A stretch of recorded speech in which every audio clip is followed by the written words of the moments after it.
One. Hello, everybody who is here tuning in to my crystal chat. These are talks with people who are in the healing therapist or coaching industry.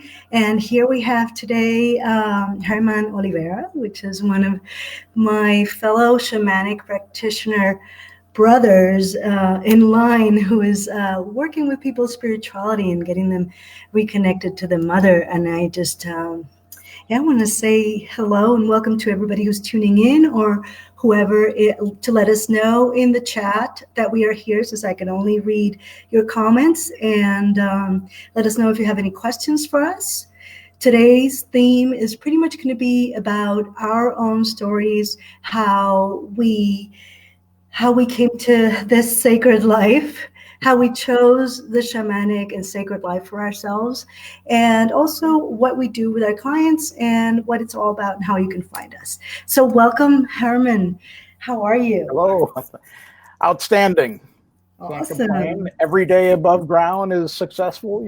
Every day that we get out of bed, we should give thanks.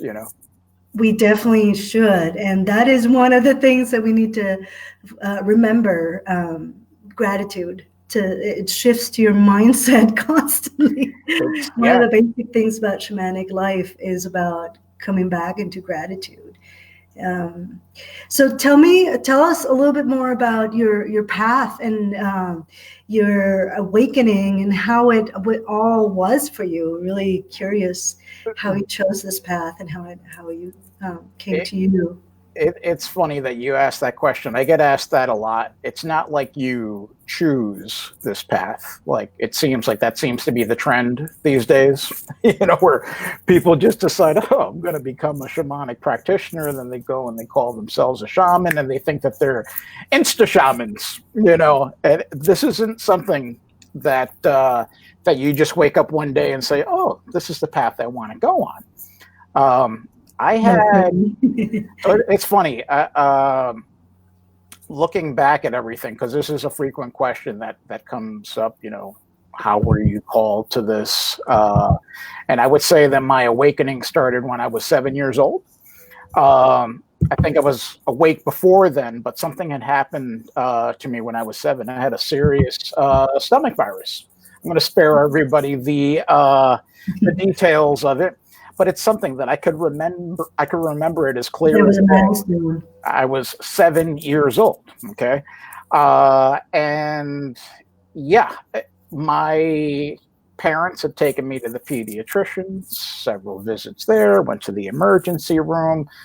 I was given several antibiotics, given everything under the sun in Western medicine. And it was very traumatic.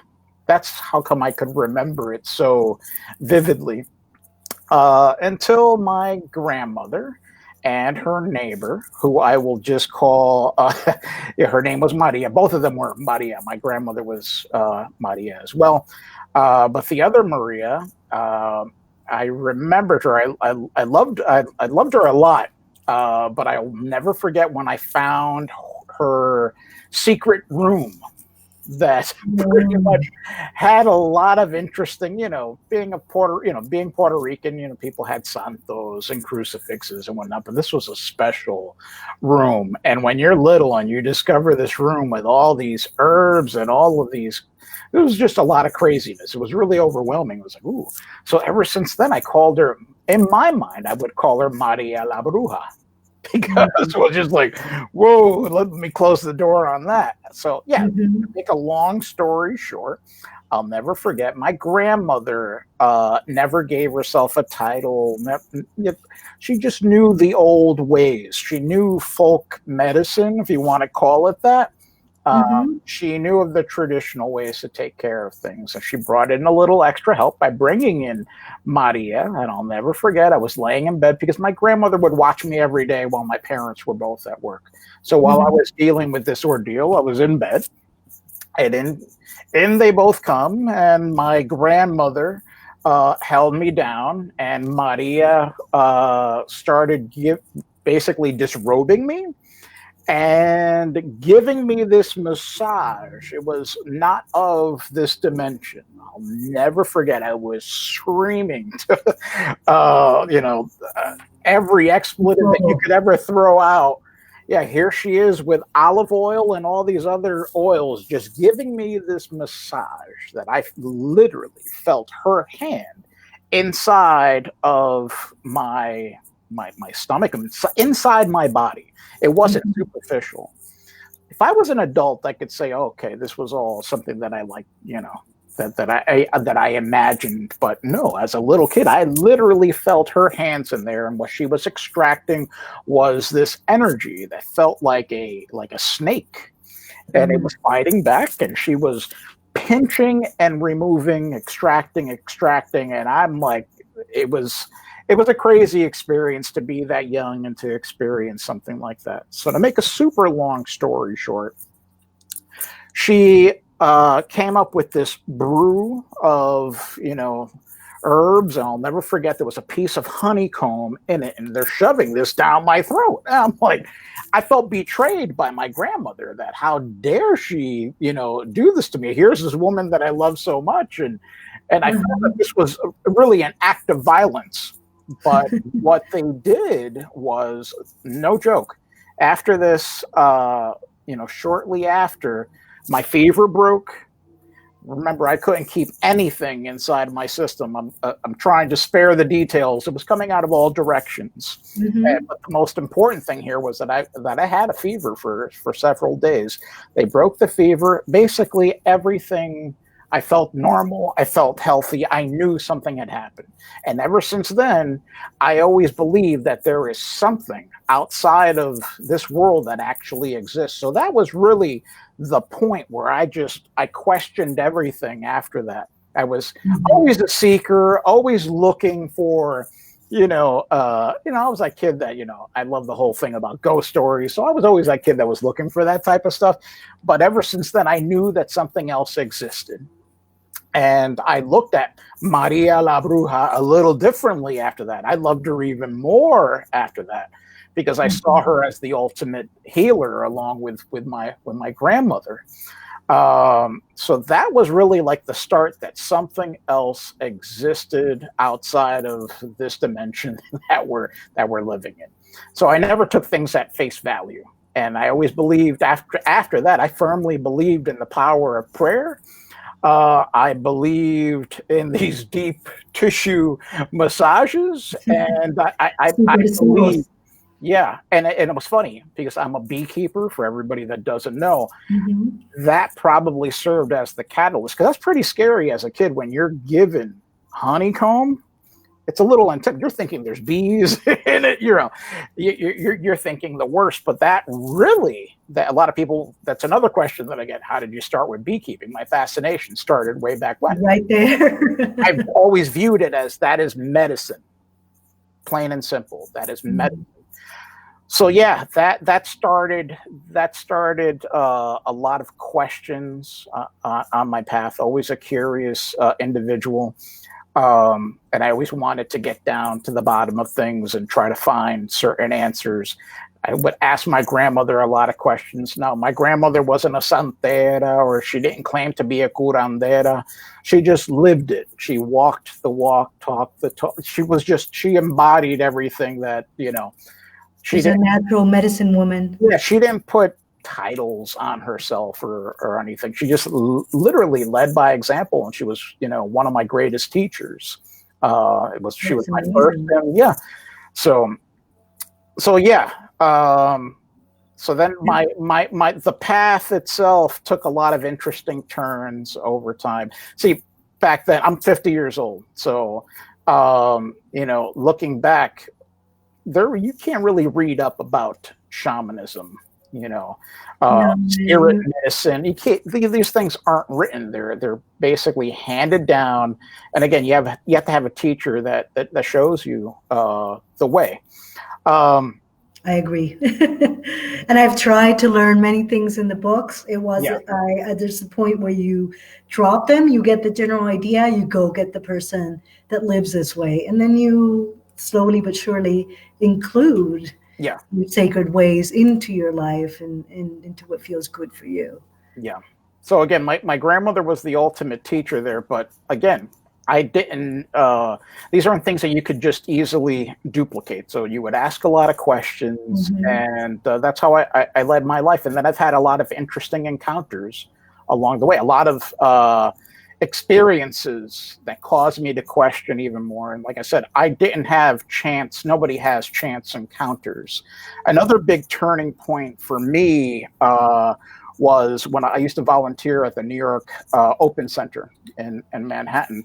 And this was several years ago at this point. And I had an encounter with Hank Wesselman, who I love very much. I have a lot of respect for him, his work, what he stands for. He does not call himself a shaman, but he is probably one of the greatest shamans out there that really opened up my eyes. He's an anthropologist. He's written several books. He has lived with several different tribes around the globe. So he's Western minded, but also he's outer world. You want to talk about experiences. This guy pretty much had all of these experiences, but he backed it up with science in a way, and there were just certain things that you couldn't explain. So when I was at the New York Open Center, I wanted to take part in his. He was offering, saying that he was visiting the East Coast. He was offering a course. I unfortunately at that point in time I couldn't commit to it. And the day that he was arriving, I was volunteering. And anyways, I go to open up the door for him. And he says, "I've been waiting for you." I was like, I'm glad you've been waiting for you. He's like, "It's an honor to meet you. Love your work." And he says, "And you're going to take classes with me, right?" And I'm like, "No, unfortunately, I couldn't commit to it. And I'm also volunteering." He says, No. It's like, I had a vision. And don't worry about it. I'll take care of it. Get yourself settled in. It was like 1, 2, 3, and he offered me the course complimentary on his coming from his end. And he just basically, you want to talk about a door opener. That is awesome. He even got me the day off that I had committed to volunteer for the full day. Mind you, I used at the time I was living in Connecticut and commuting again to surround myself with like-minded individuals at the New York Open Center. That's how committed I was to surround myself with the right, with the right people. That is one of the first steps in yes. So you want to talk about it. So I opened up the door and helped him with his, his gear, So I opened up the door to another door opener for me, because it was really through doing his coursework and keeping a relationship with him over the years that led me to other people. Like Isak Berry. Now we're talking about I knew of Isak, who I'm now one of the core leaders of the New York Shamanic Circle with him. But it's funny, I knew of Isak, but didn't know him until Hank had recommended. He says, I really think you should link up with him. And this was now going back about 12 years. I think it's 10 or 12 years. So, and again, door openers that opened up other doors. And trust me, so the original question is, how did I hop on this path? Yeah, it's been happening all my life. Yeah, it's just multiple pieces to a bigger puzzle, and I never thought in a million years that I would be serving at the capacity that I'm serving now. You're holding the space in the New York. And now it's for the world, really. Yes. We at the New York Shamanic Circle every month we offer not 1 but 3 that you could pretty much schedule your calendar every month for many years. It doesn't change the dates and the times. We've never changed anything. We've always kept the sacred fire going by offering an open circle every Saturday. Not every Saturday. The second Saturday of the month, we always offer a workshop. The third Saturday of the month, we have a women's circle on the first Saturday of the month. So the pandemic really changed all of that. How was that? It's amazing. I had just returned. I was earlier in the year. I was in the Andes and went through the Amazon, where pretty much every inch of the Amazon, if you're not careful and if you're not mindful of every step, there is something that could potentially kill you or do some sort of harm if you don't have respect for the land. Like, you just don't walk and grab trees and vines. There are living things on those trees and vines. The beauty of it is, if you do get, like a viper, for example, if you do get struck by a viper, the beauty of it is that the same place that could kill you, if you're with the right guide, there's the antidote for you. There is the medicine that could also save your life. Thank you. Amazon. So it was just really amazing. Having returned from the Amazon, we were able to facilitate one open circle, and then we did a special, we did a Valentine's at the New York Open Center. We had done a beautiful circle where 250 people were in attendance. So that was beautiful to have that. But was that the last one? That was the last one. Okay, the last big one. Yeah. People would travel from near and far to attend our events and regularly scheduled circles, to all of a sudden we have to stop it. Isak had gone away again. He actually went to London to do a presentation, and then I was the one that called it. I was like, all the reports that I'm seeing, we have to take this serious. This was like a wave that was coming in this direction. So I said, let's stop it. That was the first month in 24 years that an open circle did not exist. So in March, we didn't have one. So yeah, it was really weird to make, and we really thought that we'll just hold off this month and then just continue it, thinking that this will have some sort of solution, some way of, have a better understanding. And then ever since then, it's just been virtual. Yeah, it's been that way for me completely. So it's beautiful that we could actually invite people that can't normally,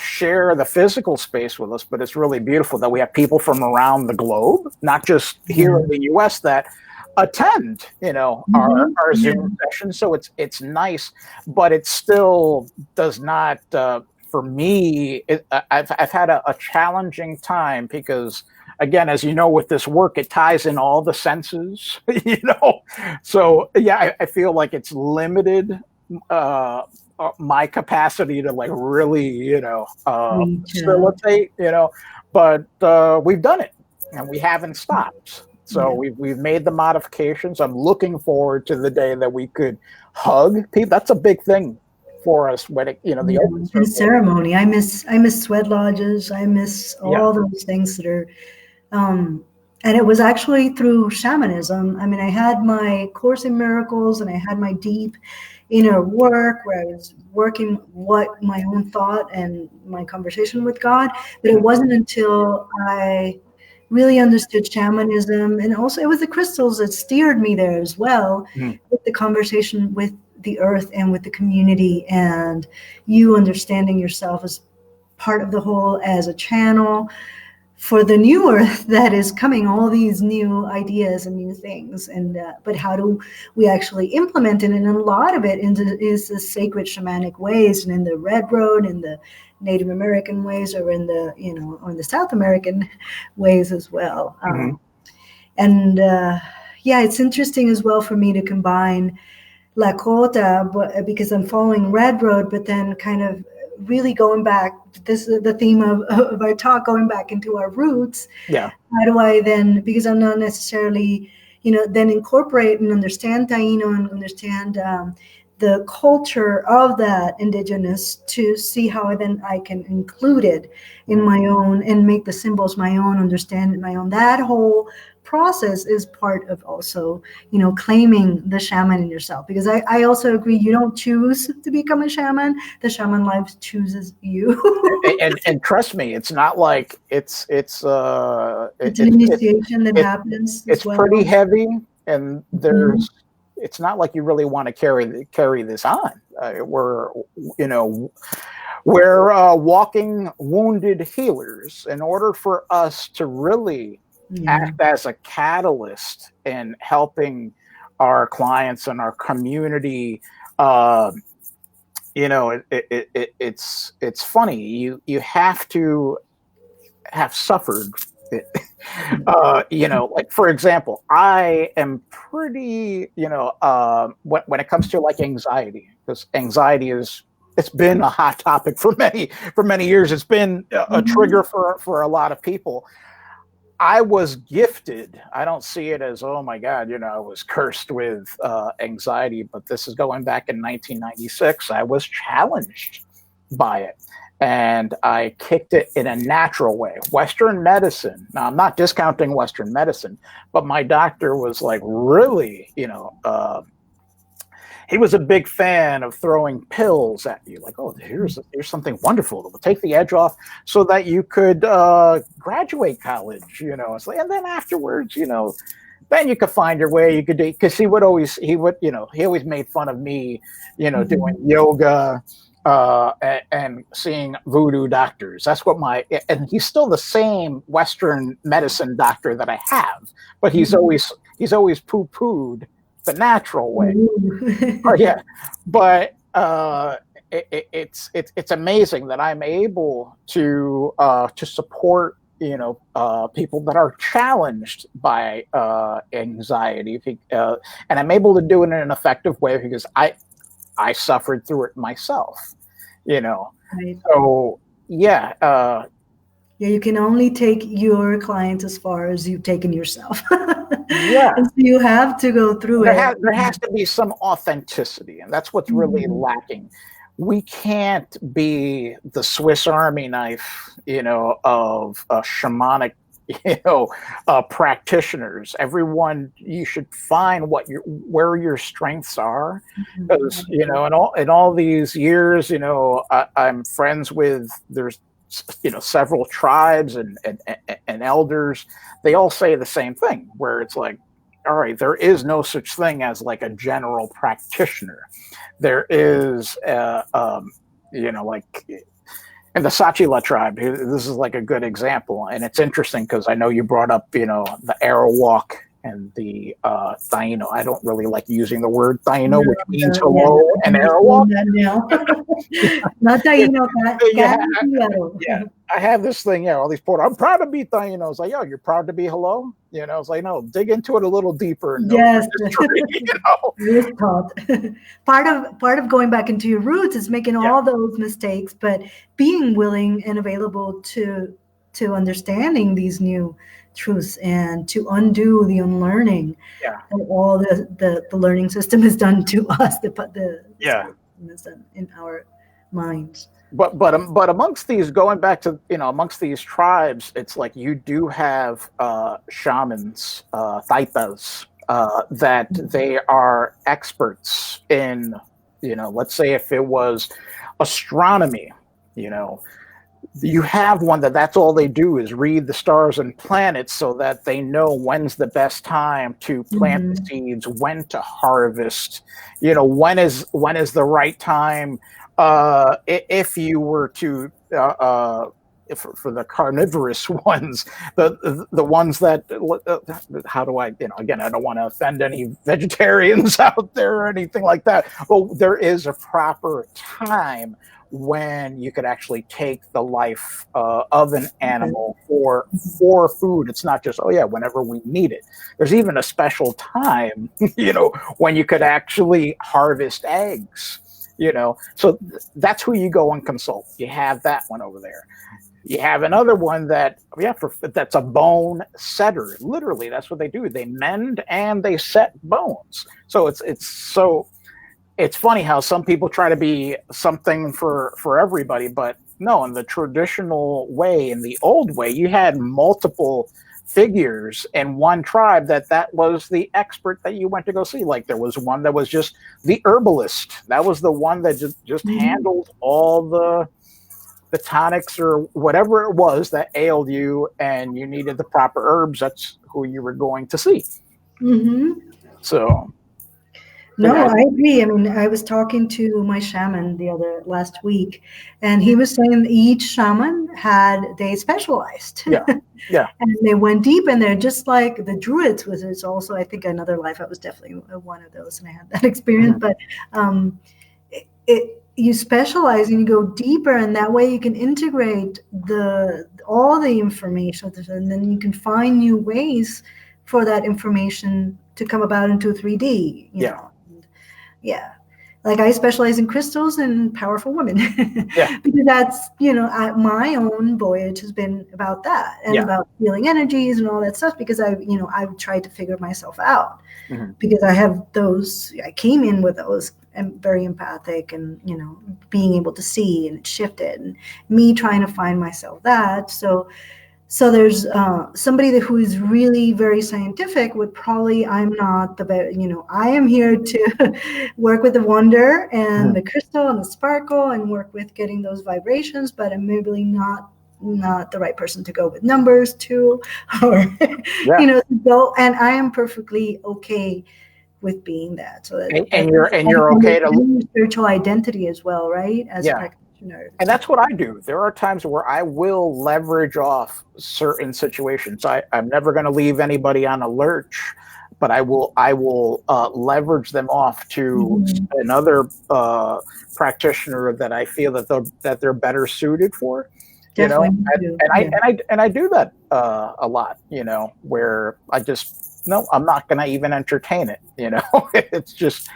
I hate to say no, but again, I'm not saying no. I'm just guiding them to where they will be, better suited. Like if there was somebody that if it was crystals, if it was stones that really drew them into something, of course I would refer them over to you because that's not my forte. Like I believe in the power of crystals and stones. I mean, the stones that I use are a little bit more cruder.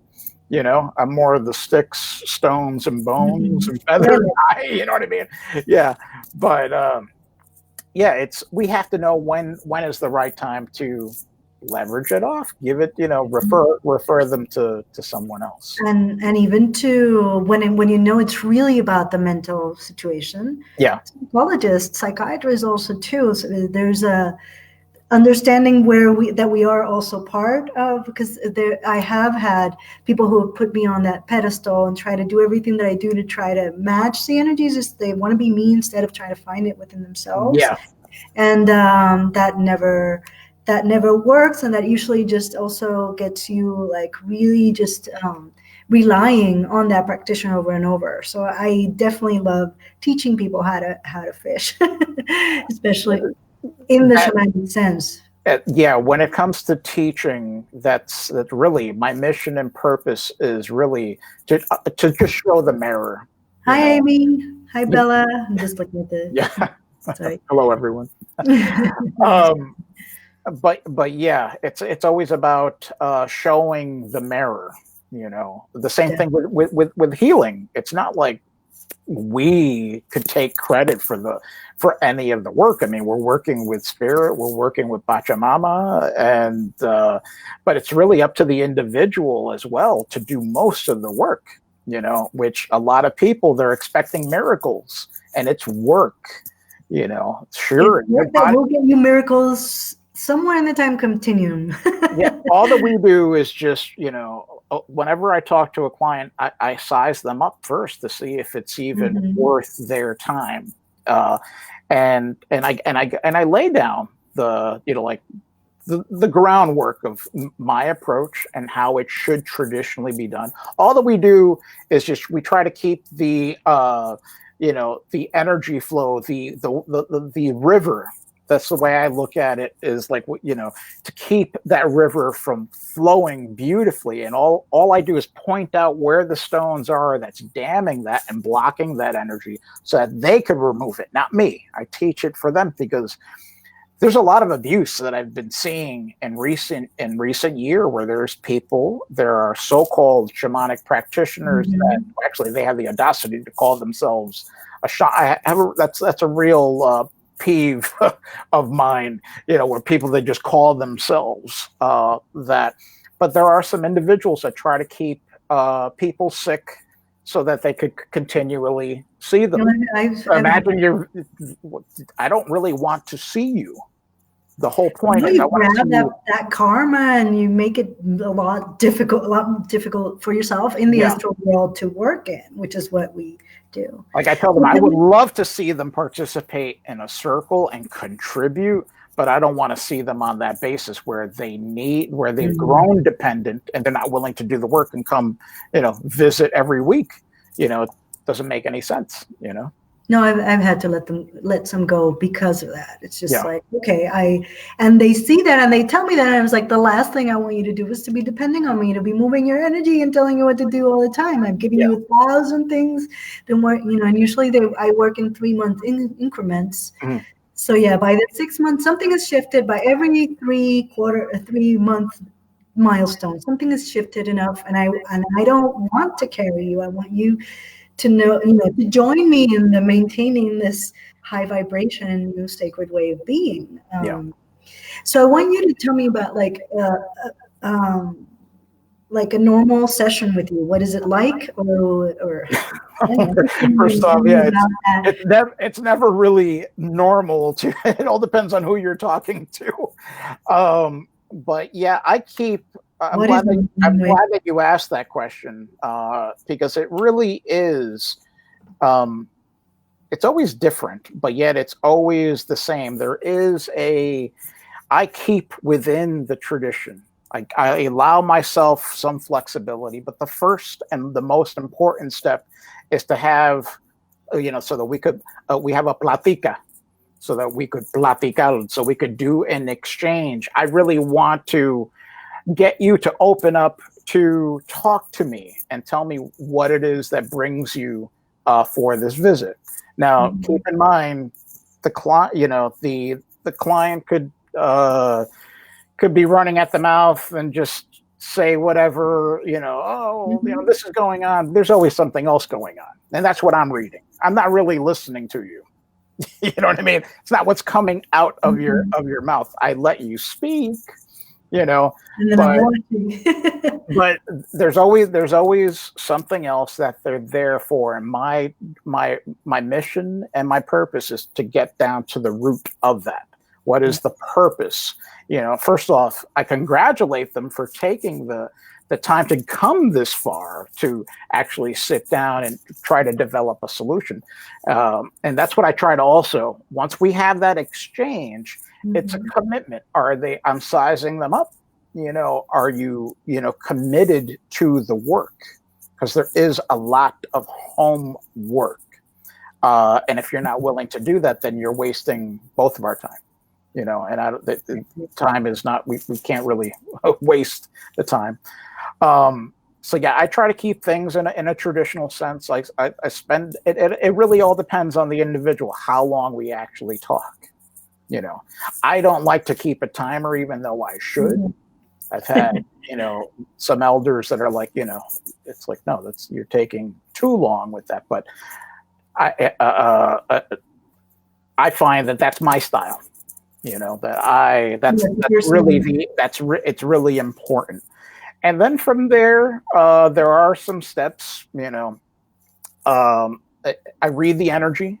So not only do we have this exchange, you know, with words and, you know, and I'm reading what's going on around you, I do some diagnostics, you know. So you've already told me your story of what you think is your problem, because everybody thinks, oh, it's this, it's that. And it's like, no, we try to find the root again, because we want to remove those blockages.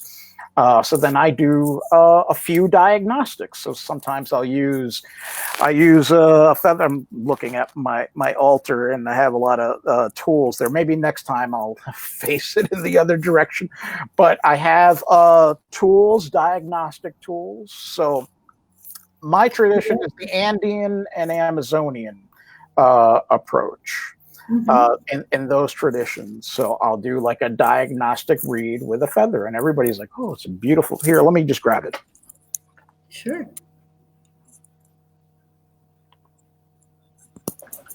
So for a lot of people, it's fairly long. Okay, I don't know if you could see it. Yeah. So for a lot of people, they're amused by its brilliant color, and but they don't know how powerful this is. It's just not a feather.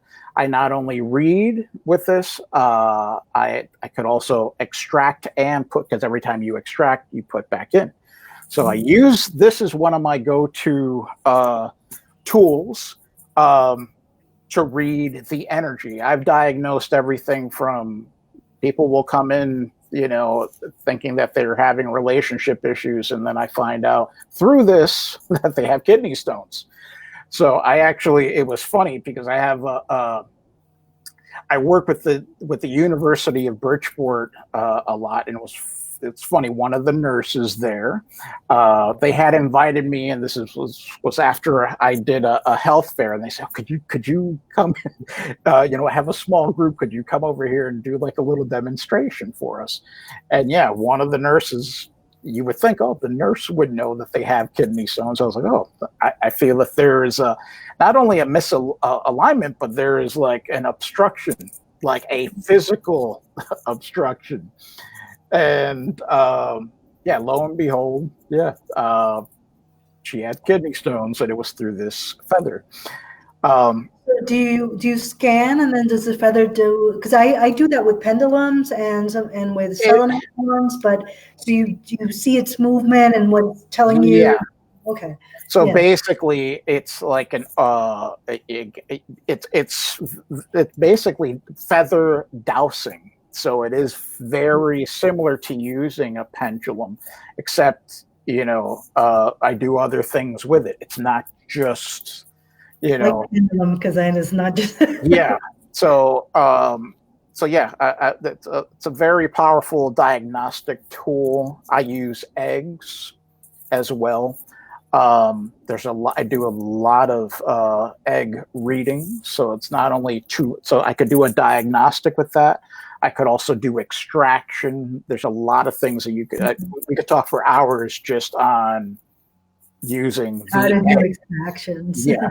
With the eggs and doing readings. It's amazing what you can get out of the reading of an egg. You could look at past lives just by being able to read the egg. And it all started with back before the pandemic. There was another way of doing it where I was the one that was actually handling the egg itself. Now it's a matter of handing it, to the client, taking all the proper, measures for the clients that I do see physically. Most people where I'm doing it from a distance. You could still do it. It's both. It's effective. I prefer the one-on-one approach, but yeah. So like with the egg alone, you should see the readings that you can get out of that. You could just read so much with a glass. It has water, and then you crack the egg in it, and it's just a matter of reading that. I also check to see if anybody's home by looking in their eyes with a candle. I not only read, and now it's not just palm reading. It's like a full-on hand reading. So this is all part of the diagnostic. So again, you could have told me all this stuff from the beginning of our session of what you're here for, but then I'm discovering other things. Confirming with all of that. Yes. So it's the shape of the it's the shape of the hands, the palm, you even read the fingernails. But one of the most important things that I like to do first and foremost to make sure that It's amazing. Possession is a real thing. And I'm not talking about like a Hollywood type of possession where it's like, oh, yeah, their head's going to spin like The Exorcist. But there are people that are possessed and don't know it because energy has a tendency to be very sticky. So that's really important to detect that early on. Again, this is why I don't like placing a timer on anything, because if it does require a follow-up, it requires a follow-up. But I, even though I try to handle as much as I can in that one session. So yeah, it's very important. I also had that with my sessions. I had to pretty much extend them to 2 hours each and kind of divvy up, because the deeper I go, and I'm not going to leave the person just, oh, I saw this and I'm not going to do anything about it. But then, because if you do see something, I'm not going to let you go and just like, oh, you have like a big, huge. It's like doing open heart surgery. I really don't have time for this. Let's just, you can't. So, but yeah, that's so. I use candles for candle reading. It really, spirit dictates everything. A lot of stuff that you do. There is a lot. Yeah. I do a lot more inner stuff with the crystals and bilocating inside the ethers, but you do a lot more that's like really very earthy. It is. Yeah. Again, like I had mentioned before, my approach is really sticks, stones, bones. I love it though. Feathers. Candles, like I just touched on, candle reading. So again, sometimes spirit doesn't, tell you to do everything. There are certain steps that should be followed. But sometimes you're called to, like, you know what? If you did the proper candle reading and you pinpointed something, that's where you go and you try to neutralize whatever it is that's causing the blockage. Sometimes when you need confirmation, you go for the other tools. It's sort of like when you go for a blood or a urine analysis. Sometimes it's like, all right, we need more blood because we have to run other tests to figure out what it is. You know what I mean? So I have all these tools and methods at my disposal. That's amazing. But yeah, so tell me about your soul clients. What kind of people you usually work with? Like, is it men or women, or what kind of people? To be quite honest, I really wished that I worked with more men. To tell you the truth, but here in Western society, there's a lot of men that aren't looking, and I know that they need the support. But most men will not go out of their way. Like I was always clearly outnumbered by all of these events and whatnot that I've been either facilitating or attending throughout the years. I was always outnumbered, just like yoga. I started yoga years ago, 30 years ago or so? And you want to talk about, think of yoga 30 years ago. There were no men. Even though you go to India, it's the opposite. It's the men that are the yogis and the ones, but here in the U.S., it was really different. But yeah, my client base here in the U.S., I work mostly with women. Okay. But I wished, I really wish, it's funny, whenever I facilitate a drum circle, that brings out the primal side, and guys do show up for that. But they do, and I do know some that so maybe there's something about the spin of the things that you could do to attract them. Oh well, yeah. I've always the drum circles has always been sort of like the bait in a way. It was never about facilitating the drum circle. It was always really about building community, and that does open up. It's like a gateway, especially for the men. Where they could express themselves through the skin. You understand? So it's their way of healing that way. I have men that will go on hikes, because that's another important thing. I prefer to work outdoors just because I want to be one-on-one with the elements. I don't care how cold it is, how warm it is. This type of work, when you go to the Andes, you might have a taita, that will take you to, we're talking about frigid water, in the waterfalls. If that's what they say that you need to do, you better jump in. It's never about being comfortable, and most of the work is done in these shacks that it's like here in the US, they'd be like, oh my God, it's too scary in there. And then in the Amazon, well, you're out there in the elements. There's no spa-like feel. Transformation City. So I prefer to do everything outdoors as much as I can, even though I had the office, I had my space there, but I always found myself just taking it outdoors because that's where the real connection is made. It is. Although for me as an energy healer, if I'm going to do it in presence, like I want the protected place and that I know what's going on in all the energies. The last one that I did, I went outside. It was very eventful, and everybody was. All the elements were there, and they all definitely helped me. But it was extremely eventful, and it was hard for me to maintain that. Which as shamanic practitioners, we know how to hold that space, so then we can do the work without all the the darkies going around. So it's interesting. And then also understanding as a shamanic practitioner that everything, we have our ways, but also there's other energies, and precisely that we were called, but we're working with the earth energies as well. So to let them have their say, to let them interrupt, to do whatever they need to do as well, and to listen to them and to them. That is the biggest thing. And that if you take anything out of this chat is to really start being a lot more present to what the nature around you is doing. That will include a space in your life, in your sacred life, in your sacredness, that will bring you back to your roots, like literally into your body, integrate into your body. Like we're super disconnected with the phones. I mean, I'm still have a part-time that is as a professional copywriter, so I'm like always on there, and I realize how all of my bodies just go over the place. And the fact that I chose this life is what's keeping me together. And the fact that I, as a practitioner, said, this is my, I now choose to do this every day to live a sacred life. Thank God I did. It is the only way that I'm keeping sane within all the things that I need to take care of as a mother, as a healer, as a person who's in a relationship, as a friend, as as an entrepreneur as well,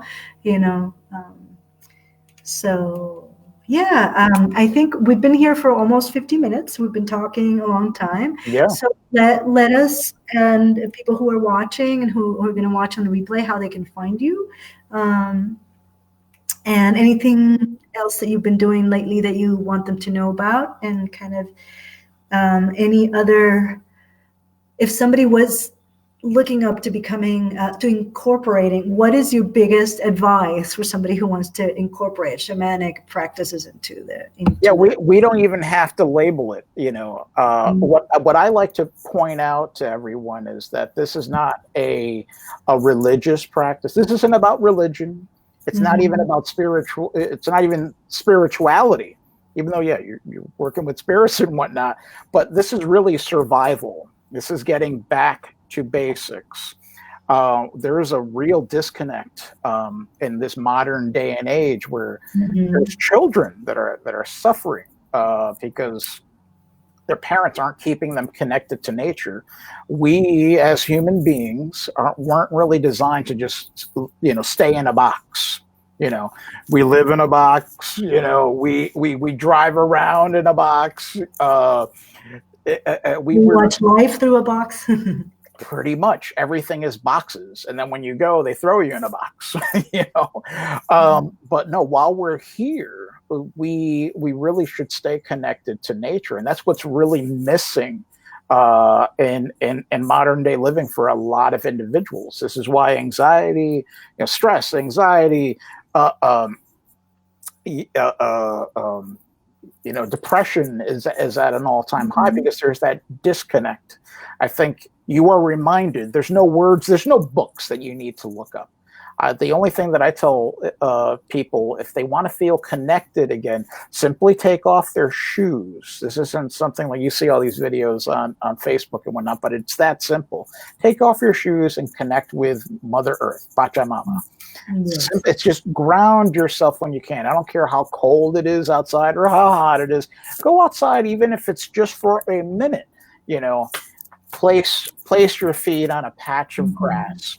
Go to a park if you don't have a backyard. Hug a tree. It's real simple stuff, but that will, again, you'll find your way again, and you'll go back into a natural rhythm, how we were designed to truly live. And all of our solutions are really found in nature. So really, if I could leave anybody with anything, is connect with nature. Take a simple walk, a mindful walk. Don't look at your phone as you're walking. Take a look and breathe. That's the other thing. A lot of people are forgetting to breathe these days. They're very shallow breathers. So take a deep diaphragmatic breath. Fill up that belly and exhale and just take it in. And then you'll be on. That's really the foundation to the sacred work, is just, again, staying grounded and reminding yourself of where you truly belong. And that's out in nature. And I know there's a lot of people that don't, I'm not saying to go out and camp, because there's some people that just don't like to rough it, but spend as much time oxygenating, taking it all in, and they'll feel a lot better. Disconnect if you can from all the news, because there's too much bad news out there these days. Oh, definitely. I agree. And just connect that way. That's the ultimate medicine. Yeah. It is the reconnection, the rebirth. I mean, you're in beautiful Colorado. Just taking a look around, you're surrounded by these beautiful mountains. Just that power, you feel.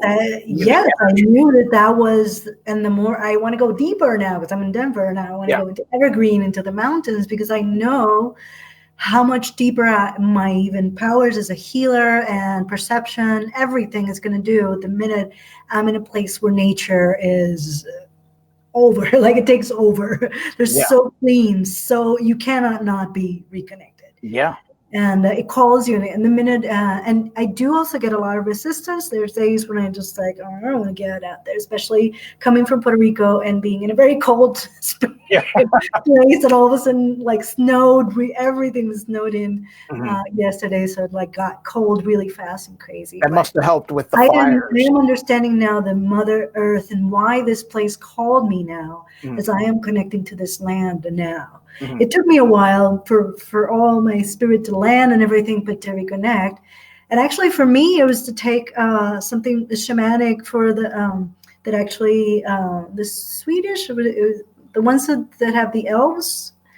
I basically took a lot of twigs and I created a house for the nature spirits, and I put little, created a whole log cabin out of it, put dried flowers and everything, and then little rocks that I had, and I just like created a space for them to be there and just start speaking to me, and they began to speak to me, and they were really happy. I just kept singing like the little, so, and I started reconnecting, and that was just like the messages that you get. They're asking you, there are spirits all around you, child, just like in Pocahontas, and they're asking you to become involved in them, whether it's building a little fairy house or whether it's just being there and just being there barefooted. It's interesting that you're doing that. Yeah, it's because there is some magic behind that. It doesn't matter, the deeper you go with this, and when you view all of the cultures, it doesn't matter how many feathers one tribe is wearing, what colors they're wearing. Everyone is really pretty much, it doesn't matter the name of their tribe, their lineage, whatever you want to call it. The one thing that we all have, we're all sharing the one thing in common. We all share this sacred medicine. It's just sometimes people reinterpret things differently, but there is no real difference. You know what I mean? Amongst them all, it's earth medicine at the end of the day. That's one of the things that we try to showcase with the New York Shamanic Circle is, well, this past Saturday, we just did the gathering. We usually do the gathering in Central Park, which is always a real big event. But this year we did it virtually. I miss not being amongst so many people that come and join us. But we featured several different teachers around the world, and it doesn't matter if you're Celtic, because there's spirit medicine there. You know, it doesn't matter if you're part of the Yoruba tribe from Africa. You know, it's like we might share different. We might have different names for things. You know, we might call the tradition something. You know, it might be packaged a little differently, but it's all one. You know, there's no separation between any of us. No, it's connected people to the earth. Yeah. We come in many forms, and we have different, and we speak to the ones who will hear us. Yeah. And that's how we specialize. Well, Herman, I don't know if you have anything to share. I mean, or if there's any questions, if there's anyone that has any questions, that would be. Amy's saying that she has a feather like that earring. She was very true. They're very beautiful. Bella was saying awesome. So yeah, I don't see any questions. So Herman, thank you so much for this crystal chat. It was awesome. It was great. I always love to show people about our lives, because we're also people who chose these very unique sacred ways, and talking about them online also inspires other people to do the same. And this work is timeless. It doesn't matter if you're young or old. You can start at any time. When it calls you, and it's wondrous, and it gives you yourself back. That's one thing that I've learned, that it's never too late. Most people will fight it. I have some elders, teachers, that it was later in life that they fully embraced it. They couldn't fight it any longer. There were some that were attorneys. They didn't want to carry on with the family business. They thought that they wanted this modern living, and then they were called back into it. So it's never too late. Whenever you're called, but be ready to do the work, because it's a lot of heavy lifting. Show up and do the work. Yeah. Well, thank you so much, Herman, for this. Thank you for having me. It's been great. Many blessings. Do it again. And we shall meet again. And so I will send you the link, and you put down your website there so people know where to reach you as well. Thank you, everybody, for being here with us in this crystal chat. It's been great, and many, many beautiful blessings and sacred life to you as well. Take care. Bye. Take care. Have a good evening. You too.